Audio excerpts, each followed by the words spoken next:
नमस्कार विद्यार्थी मित्रांनो, मी डॉक्टर एस आर शेळके। आज आपण कोऑपरेटिव्ह सोसायटीज फायनल अकाउंटवरचा प्रॉब्लेम या ठिकाणी घेणार आहोत। Problem number 7।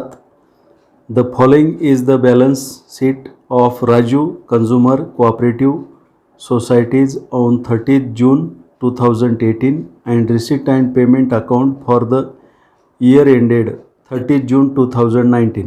Prepare final account. Balance sheet as on 30th June 2018.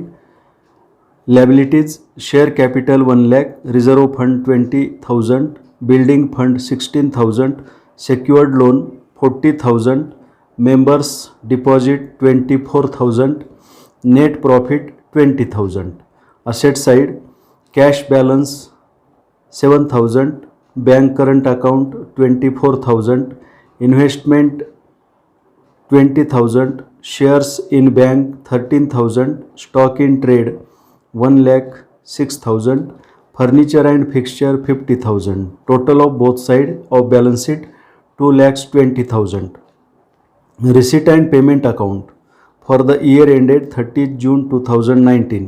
Receipt side: opening balance 7,000, bank current account 20,000, sales 3,000, entrance fee 1,000, share capital 10,000, interest on investment 2,000, interest on bank deposit 200, commission 1,000. Payment side: staff salaries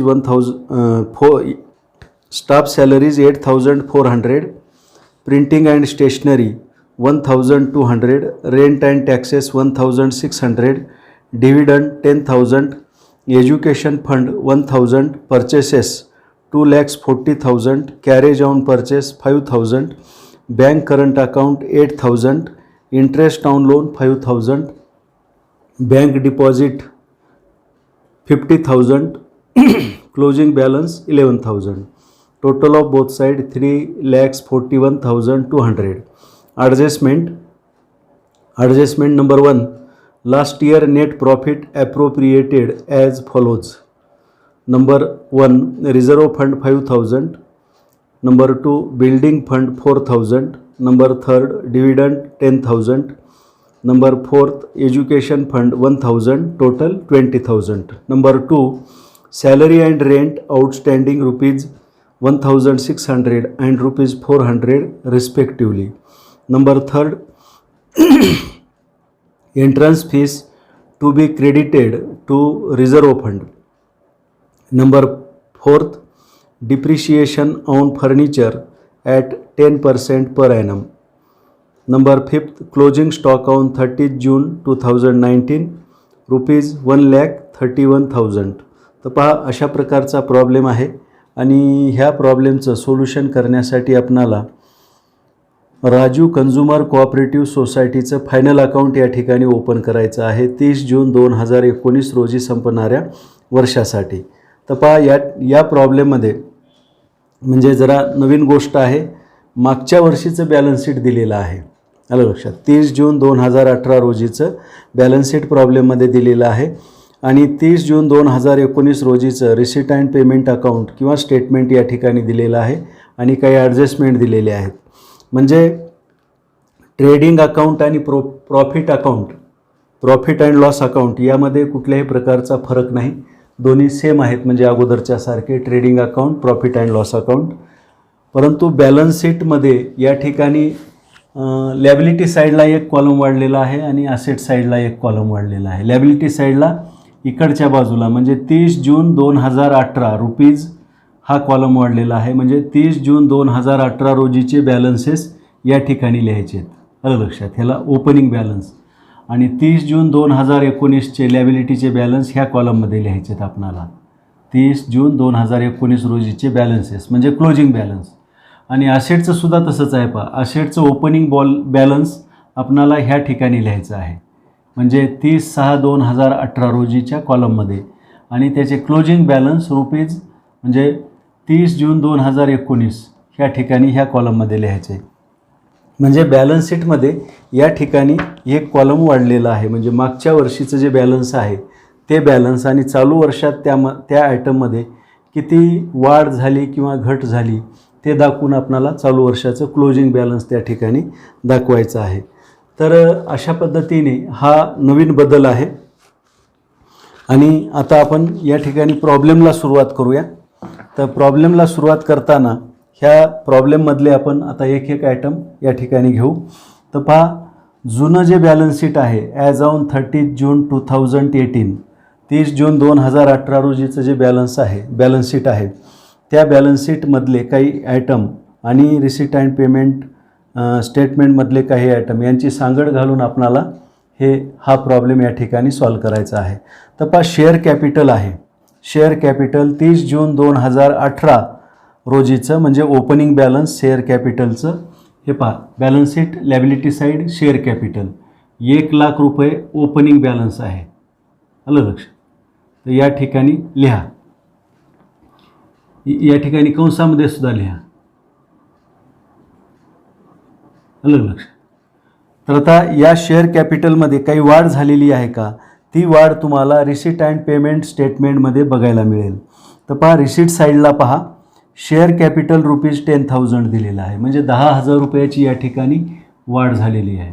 म्हणून या ठिकाणी 10,000 अधिक करायचे आणि या ठिकाणी लिहायचं 1,10,000. आलं लक्षात. शेअर कॅपिटलचं ओपनिंग बॅलन्स आहे 1,00,000 आणि चालू वर्षामध्ये त्यामध्ये 10,000 रुपयाची वाढ झालेली आहे आणि क्लोजिंग बॅलन्स आलेला आहे 1,10,000. आलं लक्षात. अशा पद्धतीनं मागच्या वर्षीचं बॅलन्स चालू वर्षामध्ये झालेली वाढ ॲड करून आपणाला ते बाहेरच्या कॉलममध्ये लिहायचं आहे. त्यानंतर रिझर्व्ह फंड दिलेला आहे. पहा, रिझर्व्ह फंड ₹20,000 आहे. आलं लक्षात. क्लोजिंग बॅलन्स या ठिकाणी लिहा. रिझर्व्ह फंडचं क्लोजिंग म्हणजे ओपनिंग बॅलन्स आहे 20,000. 30 जून 2018 रोजी रिझर्व्ह फंड 20,000 रुपये होता. तर यामध्ये रिझर्व्ह फंडवर एक ॲडजस्टमेंट आहे. Adjustment number 3, entrance fees to be credited to reserve fund असं सांगितलेलं आहे. जेवढी काही एंट्रन्स फीस आहे ती रिझर्व्ह फंडला ट्रान्सफर करा म्हणून सांगितले. आणि ॲडजस्टमेंट नंबर 1मध्ये एक सांगितलेलं आहे. पहा, last year net profit appropriated as follows, म्हणजे मागच्या वर्षीचा जो प्रॉफिट होता 20,000 रुपये त्याचं खालीलप्रमाणे म्हणजे पुनर्गुंतवणूक करण्यात आलेली आहे. आलं लक्षात. रिझर्व्ह फंड 5,000 रुपये, बिल्डिंग फंड 4,000 रुपये, डिव्हिडंड 10,000, एज्युकेशन फंड 1,000 असे 20,000 रुपये त्याची पुनर्गुंतवणूक त्या ठिकाणी करण्यात आलेली आहे. तर पहा, मागच्या वर्षीचे जे 20,000 रुपये प्रॉफिट होता त्यापैकी 5,000, आलं लक्षात. रिझर्व्ह फंडचं ओपनिंग बॅलन्स किती आहे 20,000 हे इथं कंसामध्ये लिहा. आणि मागच्या वर्षीच्या प्रॉफिटपैकी 5,000 रुपये रिझर्व्ह फंडला ट्रान्सफर करण्यात आलेले आहेत आणि एंट्रन्स फीसचे 1,000 रुपये. आलं लक्षात. एंट्रन्स फीसचे 1,000 असे हे रिझर्व्ह फंडचं बॅलन्स झालं. 26,000. पुन्हा एकदा सांगतो, रिझर्व्ह फंडचं बॅलन्स आहे 20,000 ओपनिंग बॅलन्स, ते आपण या ठिकाणी कंसामध्ये घेतलेलं आहे. त्याच्यामध्ये 5,000 रुपये अधिक केलेत. का केलेत अधिक? कारण मागच्या वर्षीचा जो प्रॉफिट आहे 20,000 रुपये मागच्या वर्षीच्या बॅलन्स शीटमध्ये दिलेला आहे त्याचं ॲप्रोप्रिएशन करण्यात आलेलं आहे आणि 5,000 रुपये रिझर्व्ह फंडला ट्रान्सफर करण्यात आलेले आहेत. म्हणून ते 5,000 रुपये या ठिकाणी ॲड केले. आणि चालू वर्षी एंट्रन्स फीस ही रिझर्व्ह फंडला ट्रान्सफर करा म्हणून सांगितल्यामुळे हे 1,000 रुपये या ठिकाणी आपण ॲड केलेत. असे 20 आणि 5 25 आणि 1 26,000 रुपये रिझर्व्ह फंडचं क्लोजिंग बॅलन्स या ठिकाणी आलेलं आहे. पहा, आता हे जे रिझर्व्ह फंड आहे, आलं लक्षात, हे रिझर्व्ह फंड या ठिकाणी लिहून टाका. Current profit, last year profit, यामध्ये लास्ट इयर प्रॉफिट किती आहे? लास्ट इयर प्रॉफिट आहे पहा 20,000. या ठिकाणी लिहितो मी 20,000 छोट्या अक्षरात. 20,000 ह्या रिझर्व्ह फंडची जी विल्हेवाट आहे ती अशा पद्धतीने लावलेली आहे. ह्या 20,000पैकी 5,000 रुपये रिझर्व्ह फंडला ट्रान्सफर केलेत, म्हणून लेस रिझर्व्ह फंड असं मी त्या ठिकाणी लिहिलेलं आहे इनर कॉलमला. त्यानंतर आता पुढे जाऊ आपण. बिल्डिंग फंड दिलेला आहे पहा 16,000 रुपये. Building fund 16,000. तर यामध्ये किती वाढ झालेली आहे? बॅलन्स शीटच्या लॅबिलिटी साईडला हा बिल्डिंग फंड, याचं ओपनिंग बॅलन्स आहे 16,000 रुपये. ह्या कॉलममध्ये लिहा आणि हे 16,000 पुन्हा या ठिकाणी कंसात लिहा. आणि ॲडजस्टमेंटमध्ये सांगितलं आहे नंबर 1 मध्ये मागच्या वर्षीचा जो प्रॉफिट आहे 20,000 रुपये, त्यापैकी 4,000 रुपये बिल्डिंग फंडला ट्रान्सफर करण्यात आलेले आहेत. तर हे 4,000 रुपये या ठिकाणी ॲड करा. तर 16 आणि 4 किती होतील? 20,000 रुपये. तर पहा, बिल्डिंग फंडचं ओपनिंग बॅलन्स हे 16,000 आहे आणि क्लोजिंग बॅलन्स 20,000 आहे. कारण 16,000मध्ये मागच्या वर्षीच्या प्रॉफिटमधून 4,000 रुपये ट्रान्सफर करण्यात आलेले आहेत. हा तो प्रॉफिट 20,000 रुपये. याच्यातून 5,000 रुपये रिझर्व्ह फंडला गेले. आता बिल्डिंग फंडला लेस 4,000 रुपये. त्यानंतर पुढे दिलेला आहे पहा, सेक्युअर्ड लोन रुपीज 40,000 रुपये. तर हे सेक्युअर्ड लोन किती आहे? 40,000 रुपये आहे. यामध्ये कुठल्याही प्रकारची वाढ वगैरे घट काही झालेली नाही. हे सेक्युअर्ड लोन, बॅलन्स शीटच्या लॅबिलिटी साईडला सेक्युअर्ड लोन 40,000. ह्याचं ओपनिंग बॅलन्स 40,000 आहे आणि क्लोजिंग बॅलन्ससुद्धा 40,000 रुपयेच आहे. यामध्ये वाढ नाही किंवा घट नाही, म्हणून जशाला तसं दोन्ही ठिकाणी 40,000 लिहा. त्यानंतर आहे पहा मेंबर्स डिपॉझिट 24,000. म्हणजे त्या संस्थेच्या मेंबर्सनी त्या ठिकाणी काही रक्कम डिपॉझिट केलेली आहे सोसायटीकडे. ती सोसायटीच्या दृष्टिकोनातून देयता आहे, म्हणून लॅबिलिटी साईडला या ठिकाणी डिपॉझिट 24,000 ओपनिंग बॅलन्स आणि क्लोजिंग बॅलन्ससुद्धा ओपनिंग म्हणजे तेवढंच येणार आहे 24,000 रुपयेच. सोसायटीच्या मेंबरनी सोसायटीकडे डिपॉझिट केलेलं अमाऊंट आहे. सोसायटीच्या दृष्टिकोनातून ती देयता आहे, म्हणून बॅलन्स शीटच्या लॅबिलिटी साईडला डिपॉझिट ओपनिंग बॅलन्स 24,000 आणि क्लोजिंग बॅलन्स 24,000 या ठिकाणी आपण घेतलेलं आहे. त्यानंतर पुढे दिलेला आहे पहा नेट प्रॉफिट दिलेला आहे 20,000. तो आपण या ठिकाणी लिहिलेला आहे. आलं लक्षात? नेट प्रॉफिटचं बॅलन्स या ठिकाणी 20,000 रुपये. प्रॉफिट अँड लॉस अकाउंटचं हे ओपनिंग बॅलन्स या ठिकाणी लिहून टाका. आता क्लोजिंग बॅलन्स किती येईल या ठिकाणी प्रॉफिट कॅल्क्युलेट केल्यानंतर ते आपण या ठिकाणी घेऊ. तर मागच्या वर्षीचं जे बॅलन्स आहे ते 20,000 रुपये आहे. त्यानंतर पुढं दिलेलं आहे पहा कॅश बॅलन्स. आलं लक्षात? कॅश बॅलन्स म्हणजे 2018 रोजीचं क्लोजिंग बॅलन्स 7,000 म्हणजे 2019 रोजीचं ते ओपनिंग बॅलन्स होईल. आलं लक्षात? तर बॅलन्स शीटच्या असेट साईडला कॅश बॅलन्स 7,000 रुपये दिले. हे क्लोजिंग बॅलन्स आहे 2018चं. आणि तेच बॅलन्स रिसीट अँड पेमेंट स्टेटमेंटच्या ओपनिंग म्हणजे रिसीट साईडला त्या ठिकाणी दाखवलेलं आहे ओपनिंग बॅलन्स म्हणून 7,000. तर या ठिकाणी कॅश बॅलन्स हे पहा असेट साईडला कॅश अँड बँक बॅलन्स ह्या हेडखाली cash in hand opening balance लिहा 7,000 रुपये. आलं लक्षात? Opening balance 7,000. आता यामध्ये किती वाढ क्लोजिंग बॅलन्स मग किती आहे? तर पेमेंट साईडला शेवटचा आयटम पहा क्लोजिंग बॅलन्स 11,000. Closing balance 11,000. तर हे बॅलन्स शीटमध्ये जे काही कॅश बॅलन्स दाखवलं आहे 7,000 तेच बॅलन्स रिसीट अँड पेमेंट स्टेटमेंटमध्ये ओपनिंग बॅलन्स म्हणून घेतलेलं आहे, म्हणून त्याचा डबल इफेक्ट होत नाही. ते कुठले तरी एकच 7,000 हे ओपनिंग बॅलन्स म्हणून हे 7,000 रुपये या ठिकाणी घ्या. आलं लक्षात? आणि closing balance receipt and payment स्टेटमेंटच्या पेमेंट साईडला सर्वात शेवटी दिलेला आहे क्लोजिंग बॅलन्स 11,000 ते आपण त्या ठिकाणी घेतलेलं आहे. त्यानंतर आहे पहा बँक करंट अकाउंट. आलं लक्षात? बँक करंट अकाउंटचं ओपनिंग बॅलन्स आहे 20,000 रुपये. बरोबर आहे? बँक करंट अकाउंटचं ओपनिंग बॅलन्स रिसीट अँड पेमेंटला दिलेलं आहे 20,000. आलं लक्षात? आणि या ठिकाणी जे 2018ला दिलेलं आहे 30 जून 2018ला बँक करंट अकाउंट 24,000 रुपये. तर या ठिकाणी ओपनिंग बॅलन्स बँक करंट अकाउंटचं 24,000 रुपये घ्या. मागच्या वर्षीच्या बॅलन्स शीटमध्ये 24,000 रुपये बँक करंट अकाउंट त्या ठिकाणी दिलेलं आहे. आता हे बँक करंट अकाउंटचे बॅलन्स जे आहे 24,000 इथं इनर कॉलममध्ये लिहा. त्यामध्ये आता आपल्याला अधिक करायचं आहे. तर पहा, बॅलन्स शीटच्या असेट साईडला हे बँक करंट अकाउंटचं बॅलन्स दिलेलं आहे 24,000 मागच्या वर्षीच्या. ते आपण ओपनिंग बॅलन्स म्हणून त्या ठिकाणी घेतलेलं आहे. आता चालू वर्षाच्या रिसीट अँड पेमेंट अकाउंटच्या पेमेंट साईडला दिलेलं आहे बँक करंट अकाउंट रुपये 8,000. आलं लक्षात. बँक करंट अकाउंट 8,000 रुपये पेमेंट साईडला. तर ते 8,000 रुपये यामध्ये ॲड करा. आलं लक्षात. असं बँक करंट अकाउंटचं डेबिट बॅलन्स किती झालं? 24 अधिक 8 बरोबर आहे 32,000 रुपये. एवढं म्हणजे डेबिट बॅलन्स झालेलं आहे. आलं लक्षात.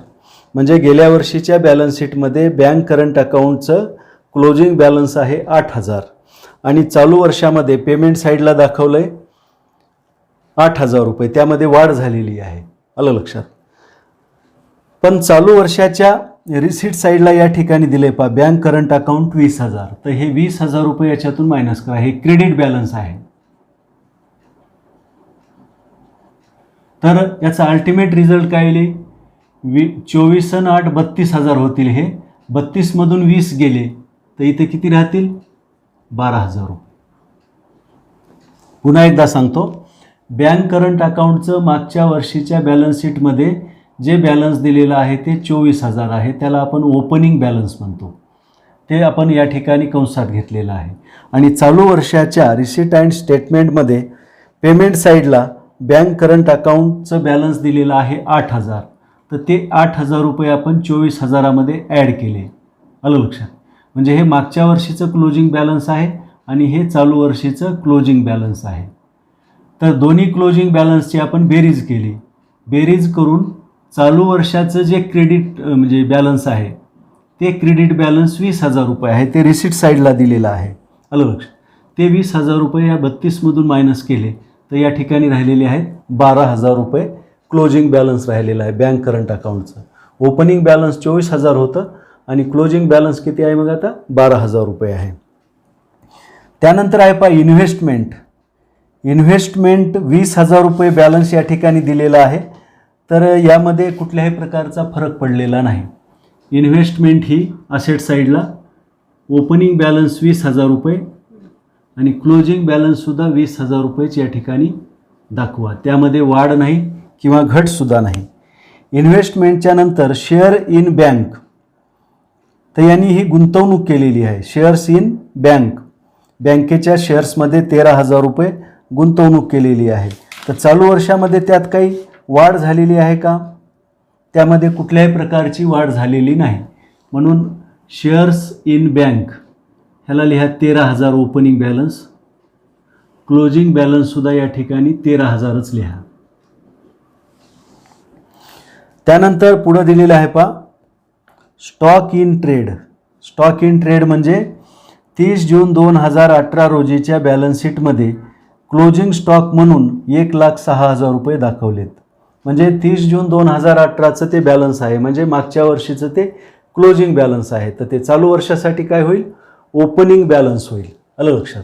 म्हणून या ठिकाणी लिहा स्टॉक इन ट्रेड. हे काय करंट असेट ह्या हेडखाली स्टॉक इन ट्रेड 1,06,000 रुपये हे ओपनिंग बॅलन्स झालं.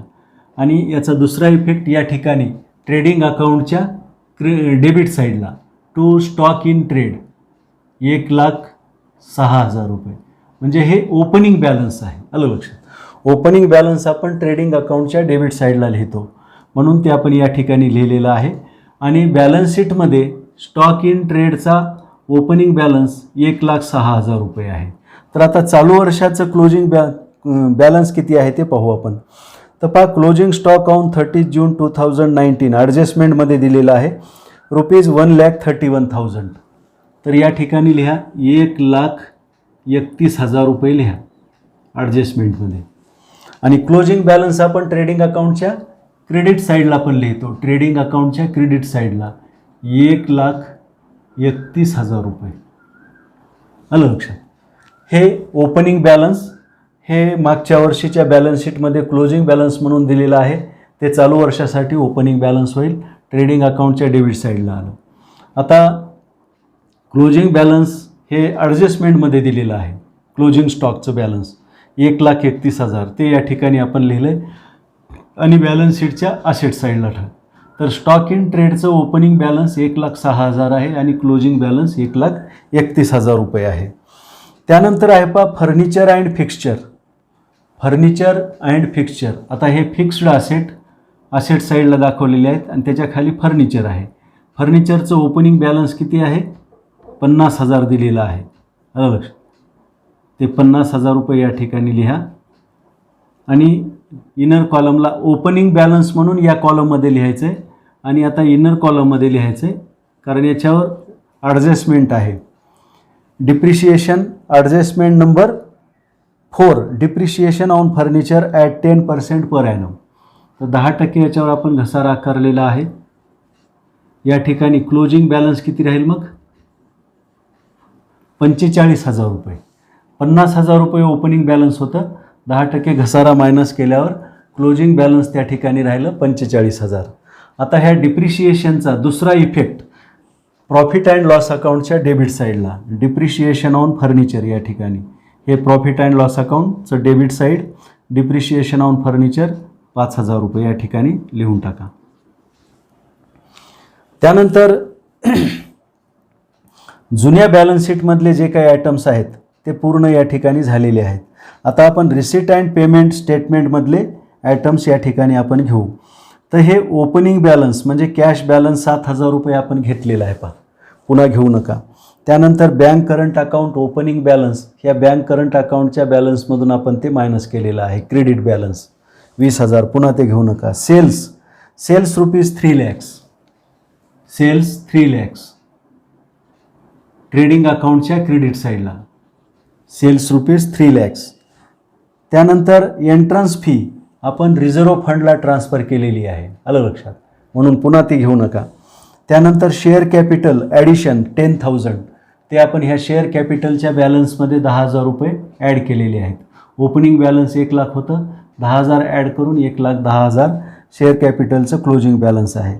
त्यानंतर इंटरेस्ट ऑन इन्व्हेस्टमेंट, आता हे सोसायटीचं उत्पन्न आहे, गुंतवणुकीवर त्यांना व्याज मिळालेलं आहे, म्हणून प्रॉफिट अँड लॉस अकाउंटच्या क्रेडिट साईडला हो का, bye interest received on investment rupees 2,000 या ठिकाणी लिहून टाका, उत्पन्न असल्यामुळे.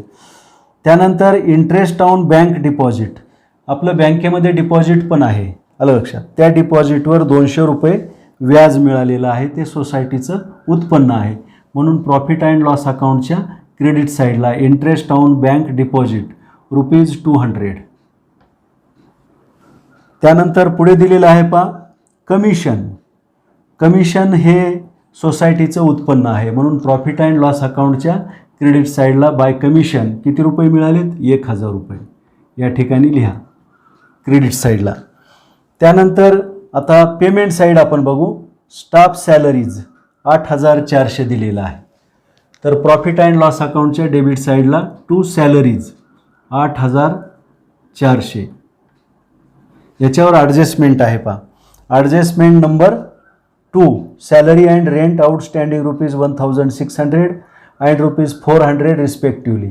तर सॅलरीचे 1,600 रुपये या ठिकाणी आउटस्टँडिंग आहेत, म्हणून ते त्यामध्ये ॲड करा. सॅलरी 8,400 पेड केलेलं आहे आणि आउटस्टँडिंग आहेत 1,600, आलं लक्षात. असं हे टोटल किती होईल? 10,000 रुपये. आणि ही आउटस्टँडिंग सॅलरी लॅबिलिटी साईडला, बॅलन्स शीटच्या लॅबिलिटी साईडला करंट लॅबिलिटीज अँड प्रोव्हिजन्स ह्या हेड खाली आपणाला हे दाखवावं लागेल. Outstanding salary 1,600. त्यानंतर रेंट पण दिलेलं आहे पहा या ठिकाणी. सॅलरीच्या नंतर आपण काय करू, लगेच ती ॲडजस्टमेंट पूर्ण करू. रेंट 400 रुपये आउटस्टँडिंग आहे, तर रेंटचा अमाऊंट किती आहे ते पहा.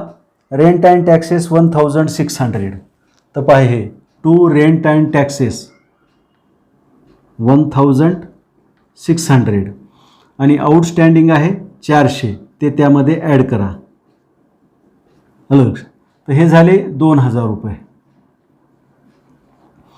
आता हा आउटस्टँडिंग रेंट देयता असल्यामुळे लॅबिलिटी साईडला आपल्याला घ्यावं लागेल. करंट लॅबिलिटीज अँड प्रोव्हिजन ह्या हेडखाली आउटस्टँडिंग रेंट ₹400. त्यानंतर प्रिंटिंग अँड स्टेशनरी 1200. तर पहा या ठिकाणी रेंटच्या खाली to printing and stationery 1200 profit and loss अकाउंटच्या डेबिट साईडला. त्यानंतर रेंट अँड टॅक्सेस आपण घेतलं. डिव्हिडंट ₹10,000. आता हा डिव्हिडंट आपण पेड केलेला आहे पहा, आलं लक्षात. हा डिव्हिडंट पेड केलेला आहे. तर तो या ठिकाणी बॅलन्स शीटच्या लॅबिलिटी साईडला करंट प्रॉफिटमधून म्हणजे लास्ट इयरचा जो प्रॉफिट आहे त्या प्रॉफिटमधून हे डिव्हिडंट मायनस केलेला आहे, दिलेला आहे. म्हणून लेस डिव्हिडंट ₹10,000 या ठिकाणी लिहा. डिव्हिडंट ₹10,000 त्या ठिकाणी लिहिलं पाहिजे आपण. त्यानंतर पुढे दिलेलं आहे डिव्हिडंट 10,000. त्यानंतर एज्युकेशन फंड आहे पहा. एज्युकेशन फंड मागच्या वर्षीच्या प्रॉफिटमधून एज्युकेशन फंडला 1,000 रुपये दिलेले आहेत. म्हणून लेस एज्युकेशन 1,000 या ठिकाणी लिहून टाका. ते 1,000 रुपये एज्युकेशन फंडला ट्रान्सफर केलेले आहेत, त्यामुळे त्या ठिकाणी लेस करायचे. तर पहा हे 20,000 मागच्या वर्षीचा प्रॉफिट होता, त्याची विल्हेवाट अशा पद्धतीने लावलेली आहे. रिझर्व्ह फंडला 5,000 रुपये ट्रान्सफर केलेत. बिल्डिंग फंडला 4,000, डिव्हिडंट म्हणून वाटप केलेलं आहे 10,000 आणि एज्युकेशन फंडला 1,000 रुपये. असे टोटल 20,000 रुपये त्या ठिकाणी त्याचं ॲप्रोप्रिएशन करण्यात आलेलं आहे. आलं लक्षात. पुनर्गुंतवणुकीकरण ज्याला म्हणतो आपण ते करण्यात आलेलं आहे. विल्हेवाट लावलेली आहे त्या 20,000ची. त्यानंतर पुढं दिलेलं आहे पहा परचेसेस 2,40,000. ट्रेडिंग अकाउंटच्या डेबिट साईडला परचेसेस 2,40,000. त्यानंतर पुढं दिलेलं आहे कॅरेज ऑन परचेस 5,000. तर ह्याच ठिकाणी ट्रेडिंग अकाउंटच्या डेबिट साईडला 5,000 रुपये कॅरेज 5,000. त्यानंतर पुढं दिलेलं आहे पहा बँक करंट अकाउंट आपण हे कन्सिडर केलेलं आहे. म्हणजे असेट साईडचं बँक करंट अकाउंटचं बॅलन्स 24,000 आणि हे 8,000 असं डेबिट बॅलन्स 32,000 या ठिकाणी दाखवलेलं आहे. 32,000 24,000 अधिक 8,000 32,000 आणि त्याच्यातून हे क्रेडिट बॅलन्स चालूचं मायनस केलेलं आहे. त्यानंतर इंटरेस्ट ऑन लोन 5,000 रुपये पेड करण्यात आलेलं आहे. आपण जे कर्ज घेतलेलं आहे त्या कर्जावरचं हे व्याज आहे. तर हे प्रॉफिट अँड लॉस अकाउंटच्या डेबिट साईडला पहिला item interest paid on bank loan ₹5,000. त्यानंतर पुढं दिलेलं आहे बँक फिक्स्ड डिपॉझिट. बँकेमध्ये डिपॉझिट करण्यात आलेलं आहे. बँक फिक्स्ड डिपॉझिट किती रुपये? 50,000 रुपये. तर मागच्या वर्षीच्या बॅलन्स शीटमध्ये काही दिलेलं आहे का बँक फिक्स्ड डिपॉझिट बरोबर बदल? काहीच दिलेलं नाही. म्हणजे क्लोजिंग बॅलन्स या ठिकाणी म्हणजे ओपनिंग बॅलन्स हे या ठिकाणी नील आहे. मागच्या वेळेस या ठिकाणी कुठल्याही प्रकारचं डिपॉझिट करण्यात आलेलं नव्हतं. चालू वर्षी बँकेमध्ये फिक्स करण्यात आलेले आहेत 50,000 रुपये. म्हणून बँक डिपॉझिट असेट साईडला घ्या आणि त्याच्यापुढे 50,000 रुपये या ठिकाणी लिहून टाका. कारण ओपनिंग बॅलन्स हे नील होतं. कारण 2018मध्ये कुठल्याही प्रकारचं बँकेमध्ये डिपॉझिट नव्हतं आणि असलं असतं तर ते मागच्या वर्षीच्या बॅलन्स शीटमध्ये आपल्याला दिसलं असतं. म्हणून ते नसल्यामुळे या ठिकाणी नील करा. ही जी काही डिपॉझिट आहे ती चालू वर्षाची आहे 50,000 रुपये बँक डिपॉझिट. त्यानंतर क्लोजिंग बॅलन्स 11,000 रुपये आपण या ठिकाणी घेतलेला आहे. Cash balance cash in hand 11,000 हे घेतलेलं आहे. तर पहा मागच्या वर्षीचं बॅलन्स शीट आणि चालू वर्षीचं रिसीट अँड पेमेंट स्टेटमेंट यामधले सर्व आयटम आपण या ठिकाणी कन्सिडर केलेले आहेत. आता राहिलेले ॲडजस्टमेंट आपण बघू. त्यामध्ये पहिली adjustment last year net profit appropriated as follows. तर ते आपण घेतलेलं आहे या ठिकाणी. लास्ट इयरचा प्रॉफिट आहे 20,000 रुपये. त्याचं पुनर्गुंतवणुकीकरण अशा पद्धतीने केलं आहे. रिझर्व्ह फंडला 5,000, बिल्डिंग फंडला 4,000, डिव्हिडंड म्हणून वाटप केले 10,000 आणि एज्युकेशन फंडला 1,000. अशा पद्धतीने मागच्या वर्षीच्या प्रॉफिटचं पुनर्गुंतवणुकीकरण त्या ठिकाणी केलेलं आहे. त्यानंतर दुसरी ॲडजस्टमेंट आहे आउटस्टँडिंग एक्सपेन्सेसबद्दलची. ते आपण घेतलेले आहेत. सॅलरी आउटस्टँडिंग आणि रेंट आउटस्टँडिंग आपण ॲड केलं आहे, तिकडे लॅबिलिटी साईडला लिहिलेलं आहे. एंट्रन्स फीस हे 1,000 रुपये रिझर्व्ह फंडला आपण ट्रान्सफर केलेले आहेत. त्यानंतर डिप्रिशिएशन फर्निचरवर डिप्रिशिएशन आपण आकारलं आहे आणि त्याचा दुसरा इफेक्ट इकडे प्रॉफिट अँड लॉस अकाउंटच्या डेबिट साईडला केलेला आहे. त्यानंतर क्लोजिंग स्टॉक 1,31,000. हे पहा, ट्रेडिंग अकाउंटच्या क्रेडिट साईडला 1,31,000 आणि या ठिकाणी असेट साईडला स्टॉक इन ट्रेड 1,31,000 आपण घेतलेला आहे. म्हणजे आपण या ठिकाणी सर्व ॲडजस्टमेंटसुद्धा कन्सिडर केलेले आहेत. म्हणजे स्टेटमेंटमध्ये दिलेले आयटम आणि ॲडजस्टमेंट ह्या पूर्ण झालेल्या आहेत. आता सर्व आयटम आपण या ठिकाणी नोंदवलेले आहेत. यांची आता आपण टोटल करू. तर पहा, ट्रेडिंग अकाउंटच्या क्रेडिट साईडची टोटल 4,31,000 रुपये येईल. पहा, हे 4,31,000.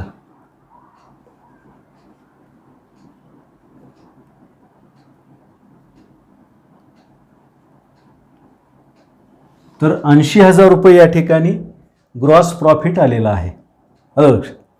80,000 रुपये ग्रॉस प्रॉफिट आला आहे. तो gross profit carried down to profit and loss अकाउंटला, म्हणून या ठिकाणी आपण तो by gross profit brought down 80,000 या ठिकाणी घेऊन टाका प्रॉफिट अँड लॉस अकाउंटच्या क्रेडिट साईडला. आता यांची बेरीज करा. प्रॉफिट अँड लॉस अकाउंटच्या क्रेडिट साईडची 83,200 रुपये बेरीज येईल. हॅलो, हे 83,200 डेबिट साईडला लिहायचे. आता या ठिकाणी नेट प्रॉफिट किती राहतो ते आपल्याला या ठिकाणी काढायचं आहे. तर नेट प्रॉफिट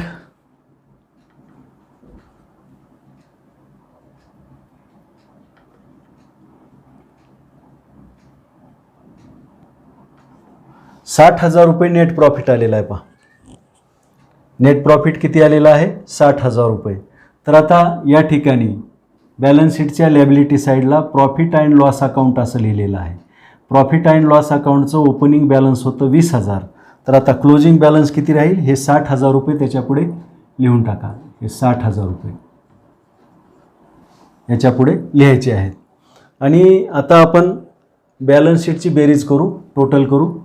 तर पहा, या ठिकाणी लॅबिलिटी साईडची जी बेरीज आहे ती आलेली आहे 2,20,000 ओपनिंग बॅलन्सची आणि या ठिकाणी असेटची ओपनिंग बॅलन्सची बेरीज आलेली आहे 2,20,000. बॅलन्स शीटच्या क्लोजिंग बॅलन्सची बेरीज आलेली आहे 2,82,000 लॅबिलिटी साईडची आणि असेट साईडची क्लोजिंग बॅलन्सची बेरीज आलेली आहे 2,82,000. तर अशा पद्धतीने हा प्रॉब्लेम या ठिकाणी पूर्ण होतो. प्रॉब्लेम थोडा बॅलन्स शीटमध्ये आपल्याला ओपनिंग बॅलन्स आणि क्लोजिंग बॅलन्स हे दोन्हीही त्या ठिकाणी दाखवावे लागत असल्यामुळे या ठिकाणी थोडं प्रॉब्लेम मोठा आपल्याला दिसत आहे. तर या प्रॉब्लेमचं सोल्युशन या ठिकाणी पूर्ण होते. काही अडचण असेल तर विचारा. मी या ठिकाणी थांबतो. धन्यवाद.